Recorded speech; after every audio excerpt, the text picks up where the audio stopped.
les amis, la plupart du temps, quand vous achetez une annexe et que vous demandez un système pour pouvoir l'ancrer, on vous propose le grappin. Alors tous ceux qui ont des grappins vont m'en vouloir, mais j'estime que c'est de l'utilité publique de communiquer là-dessus. Un grappin, alors c'est mon avis, je sais que tout le monde ne sera pas d'accord avec moi.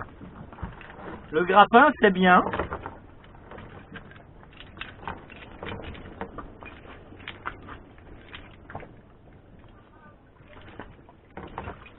Pour moi, le grappin, c'est bien pour escalader un château fort. Mais pour ancrer une annexe ou un bateau, c'est pas une bonne idée. Alors, ça dans le sable, ça tient pas. Ça dans l'herbe, ça tient pas. Ça tient si vous n'avez pas de vent, mais s'il y a un chouïa de vent, ça va pas tenir. Je vous assure, le nombre d'annexes que j'ai vu déraper accrochées avec ça, ou pire encore, des gens qui ont des bateaux, des bateaux à voile, qui s'ancrent avec ce système-là, le grappin, ou des bateaux à moteur, ça il y en a plus d'un qui utilisent ça pour s'ancrer. On les voit, ils vont à l'avant, ils balancent ça sur un fond de sable, ça se pose au fond, et puis après, peu à peu, hop, hop, hop, hop, 5 cm par 5 cm, le bateau se fait la malle. Le grappin, pour moi, l'utilité du grappin, c'est si on plonge et qu'on va soi-même l'accrocher entre deux rochers. Sinon, ça vaut rien. Pour le même prix qu'un grappin, il existe ceci. Beaucoup moins, enfin, pas plus cher qu'un grappin. Et avec ça, vous allez pouvoir vous accrocher dans le sable, dans les herbes et également dans les cailloux. Oui, parce que ça s'accroche aussi entre deux cailloux très bien.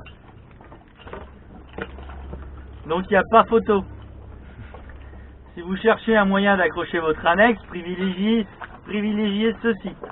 Je comprends même pas que ça soit encore en vente, ces choses-là. Je suis peut-être un peu extrémiste quand je dis je comprends pas que ça soit encore en vente. Mais ça, c'est vraiment pour quelqu'un qui plonge et qui va lui-même accrocher son grappin. En plus, la plupart du temps, vous allez vous accrocher dans des endroits qui sont sableux, vaseux, ou avec des herbes, mais ça va pas arriver tous les jours dans du rocher. Et pour redire ça, dans le rocher, ça s'agrippe bien. Si vous n'arrivez pas à accrocher ça dans le rocher, ça veut dire que ça s'accrochera pas non plus. Hein. Donc ça, c'est un message que je voulais passer, parce que je vois trop souvent des gens avec des grappins dans leur annexe, et quand je sais que ça tient pas au fond, ça tient pas. Alors ils ont un peu modifié, ils ont fait des grappins avec des petites spatules, pour que ça agrippe un peu plus dans le sable, mais je suis désolé, mais c'est merdique. Ça, par rapport à ça, c'est vraiment merdique. Ça, les deux spatules, les deux plats vont rentrer dans le sable et ça bougera plus. Bon voilà, je voulais vous communiquer ça parce que je trouvais que c'était important. Parce que je vois trop souvent des bateaux glisser parce qu'ils sont accrochés avec des grappins en fait. On va vous parler d'autre chose. Les éoliennes. Oh là, je vais me faire des ennemis là, je sens ça. Alors je vais vous dire ce que je pense des éoliennes. Donc ceux qui ont des éoliennes, changez. Changez, vous risquez de pas aimer. Donc les éoliennes, moi j'ai pas opté pour l'option éolienne. Et plus je rencontre de gens qui ont des éoliennes, plus je suis content de ne pas avoir opté pour l'option éolienne. Alors la première chose qui m'embêtait au niveau de l'éolienne, c'est le bruit. Et c'est vrai qu'ils ont fait des progrès. Vous avez plein d'éoliennes, des nouvelles éoliennes, nouvelle génération, avec des pales calculées par informatique, qui font moins de bruit. Des roulements à billes super, et c'est vrai qu'elles font moins de bruit. Mais elles font moins de bruit. Ça ne veut pas dire qu'elles font pas de bruit. Et autre détail important, elles font moins de bruit pendant combien de temps? Alors je vais m'expliquer combien de temps. Une éolienne, ça tourne 24/24. Il y a un roulement dedans. Donc c'est un élément qui va s'user. Au bout d'un an, ou deux, peut-être même moins, au bout de 6 mois, c'est possible que votre éolienne commence à faire du bruit. De toute façon, elle va finir, à cause de l'usure, par faire un bruit d'enfer. Première chose. Deuxième chose, les éoliennes, pour que ça commence à être rentable, il faut qu'il y ait 20 nœuds de vent. 20 nœuds de vent. Ça veut dire qu'aujourd'hui, par exemple, ça n'aurait pas été rentable. En dessous de 20 nœuds de vent, elles ont... Ce que je vois dans les abacs des magasins, c'est qu'en dessous de 20 nœuds de vent, ça donne pas grand chose. Une éolienne de 400 watts va à peine donner 50 watts en dessous de 20 nœuds de vent. Par rapport au prix que ça coûte, c'est pas rentable. Je vais aller chercher un catalogue et je vais énumérer ce que je vois. Il y a un catalogue, je fais pas de la pub pour AD, hein. Puis je suis en train de démolir les éoliennes, alors à mon avis ça va pas leur plaire. Alors, les éoliennes. Les éoliennes. Alors déjà j'ai été agréablement surpris, les prix ont baissé. Moi j'étais resté à des éoliennes qui coûtaient dans les 1600 €. Et c'est vrai que là on en a une par exemple à 460 €. Donc c'est une éolienne. Donc une éolienne à 460 €. Et c'est une éolienne. Combien de watts ça fait ça? Bon, c'est une éolienne qui est marquée pour 160 watts. 160 watts, hein. Alors on va être clair, à 20 nœuds de vent, avec une éolienne à 460 €, vous avez 20 nœuds de vent, vous êtes à 2 ampères. Non mais vous imaginez 2 ampères avec 20 nœuds de vent? Non mais c'est pourri, c'est difficile de faire plus pourri, hein. Et donc attention, parce que si vous êtes à 10 nœuds de vent, vous êtes à 1 ampère seulement. Donc laissez tomber. On va prendre une autre. On va prendre... alors on va aller dans les chers. On va aller dans les chers. Donc c'est une éolienne à 1300 €. À 20 nœuds, elle donne 200 watts. Vous imaginez? Elle donne 200 watts à 20 nœuds. Vous dépensez 1300 € pour qu'à 20 nœuds, elle donne 200 watts. Mais attention, hein, à 10 nœuds de vent, elle donne même pas 50 watts. Celle-là, là. C'est l'éolienne Rutland.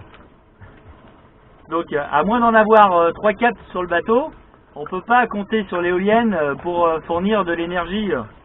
Alors là, vous avez une autre marque. Mais alors eux, ils sont malins, ils ont mis la vitesse du vent en mètres secondes. Quelquefois qu'on se trompe avec... Mais c'est aussi pourri en fait. Et là, 1800 €. Alors pour 1800 €, on a une éolienne à 20 nœuds de vent. Elle donne en ampères.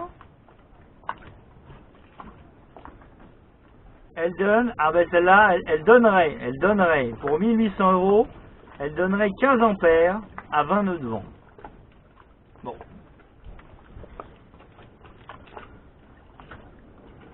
Vous imaginez bien que moi j'ai 400 watts de panneaux solaires. Mes 4 panneaux solaires de 100 watts m'ont coûté 400 €. Après j'ai dû acheter le régulateur. Et donc on est avec 400 € et quand j'ai du soleil dans la journée, si mes batteries sont déchargées, je suis à 29 ampères. Allô, à 29 ampères. 400 €, 29 ampères. 1300 € et quand il y a 20 nœuds de vent, ce qui n'est pas le cas, là il n'y a pas 20 nœuds de vent hein, en ce moment, je suis à 15 ampères. Et sinon, à 10 nœuds de vent, je suis à 3 ampères. Mais vous imaginez bien que on ne peut pas compter là-dessus. On peut pas compter là-dessus pour... voilà. Alors, moi ce que je constate, c'est vrai que j'ai pas d'éolienne, donc je parle, mais vous pouvez dire, mais lui il a pas d'éolienne, donc il nous parle d'un truc qu'il connaît pas. Alors, je croise quand même pas mal d'autres bateaux, et c'est souvent, je vais me mettre là parce que j'ai l'impression d'être un peu loin de vous. Je croise pas mal d'autres bateaux, et c'est souvent qu'on me demande qu'on arrive à parler énergie. Et systématiquement, les autres bateaux qui ont des éoliennes, souvent ils ont éoliennes et panneaux solaires. Hein. Et ben, ils sont obligés de brancher le groupe électrogène. Tous les jours, ils branchent le groupe électrogène. C'est à se flinguer. Et alors souvent, les gens qui font le choix de l'éolienne, ils font un... Donc déjà, pour moi, je pense que là, ils ont le mauvais choix. Mais attention, hein, je voudrais être clair. Moi, avant de me pencher sur les bouquins et de réfléchir à la question, je pensais que l'idéal, c'était d'avoir les deux. Et souvent, les gens qui ont une éolienne, ils n'ont pas que l'éolienne. Ils ont aussi les panneaux solaires souples. Ah, les panneaux solaires souples. Alors ça, c'est le combo. Le combo gagnant, c'est éolienne et panneaux solaires souples. C'est-à-dire que l'éolienne a un rendement pourri et les panneaux solaires souples aussi. Alors voilà, je vais aussi démolir les panneaux solaires souples. Je suis désolé pour les fabricants de panneaux solaires. Peut-être qu'il y a des nouveaux modèles qui fonctionnent très bien. Mais moi, sur tous les bateaux que j'ai croisés avec des panneaux solaires souples, ils avaient un rendement pourri. La plupart ont été obligés, après la Transat, où ils étaient obligés d'allumer 2-3 heures le moteur tous les jours pour recharger les batteries, parce que sinon, ils ne pouvaient pas faire fonctionner le pilote automatique. En plus de ça, ils étaient obligés de barrer parce que leurs panneaux solaires souples et leur éolienne n'arrivaient pas à fournir assez d'énergie. Ces gens-là, ils sont passés aux panneaux solaires rigides. Alors, il n'y a pas qu'un bateau, hein. C'est un exemple d'un plusieurs bateaux. Mais j'ai combien je connais 3 personnes qui avaient des panneaux solaires souples qui sont passés aux panneaux solaires rigides. Et là, c'est le jour et la nuit. Ils n'en revenaient pas, ils regardaient, ils disaient mais qu'est-ce que c'est que ce délire? Surtout qu'attention, les panneaux solaires souples, ils les ont payés beaucoup plus cher que les panneaux solaires rigides. Donc je sais pas dans quelles circonstances le panneau solaire souple c'est bien, mais en tout cas, moi j'ai pas trouvé de panneau solaire souple qui avait un rendement comme c'est marqué dans le bouquin. À chaque fois, ils avaient des rendements complètement... c'était pas du tout les rendements qu'il y avait dans le bouquin. Donc moi, si je peux vous donner un conseil, c'est si vous achetez des panneaux solaires, évitez les panneaux solaires souples, prenez des panneaux solaires rigides. Avant que je parte pour faire ma transat, le prix d'un panneau solaire acheté dans le commerce, quand vous achetez chez les chips ou quand vous achetez dans un revendeur de panneaux solaires, c'est les mêmes panneaux solaires. Le prix, c'est à peu près 100 € les 100 watts. Il y a quelquefois, il y a souvent moins cher que ça. Mais voilà, pour faire une moyenne, vous avez différentes qualités, vous avez différents rendements. Moi, mes panneaux solaires, c'est ce que j'ai payé à peu près, c'est 100 € par panneau solaire. Et normalement, ils sont censés avoir un rendement de 20% supérieur par rapport à leur taille que des panneaux solaires classiques.